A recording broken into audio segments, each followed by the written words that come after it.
ಬಾಗಿಲ ಮುಂದೆ ಹೂವು, ಅಂಗಳ ತುಂಬ ಹಸಿರು, ಅಮ್ಮನ ಕೈಯ ಮಲ್ಲಿಗೆ, ಅಪ್ಪನ ನಗು ಸಿಹಿ. ಮಿಂಚಿದ ತಟ್ಟೆ ತುಂಬ ಪಾಯಸದ ಸುವಾಸನೆ, ಚಿಕ್ಕ ಚಿಕ್ಕ ಕೈಗಳಲ್ಲಿ ಚಪ್ಪಾಳೆಯ ಸಂಭ್ರಮ. ಇವತ್ತು ನಮ್ಮ ಮನೆಯಲ್ಲಿ ಹರ್ಷದ ಹೊಳೆ ಹರಿಯಲಿ, ಒಟ್ಟಾಗಿ ಹಾಡಿ ನಾವೆಲ್ಲ ಮನದ ದೀಪ ಹಚ್ಚಲಿ. ನಮ್ಮ ಮನೆಯಲ್ಲಿ ಹುಟ್ಟು ಹಬ್ಬದ ಸಂಭ್ರಮ, ಮನೆಯ ತುಂಬಿ ಹಬ್ಬದ ಸಂಭ್ರಮ.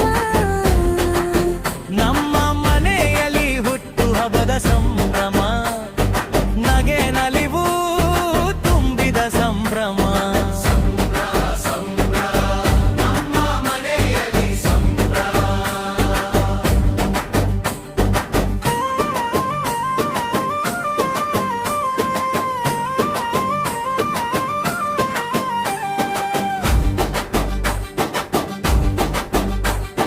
ಕೆಂಪು ಹೂವಿನ ತೋರಣ, ಬಣ್ಣ ಬಣ್ಣದ ಕಾಗದ, ಚಂದದ ಕೇಕ್ ಮೇಲೆ ಬೆಳಕಿನ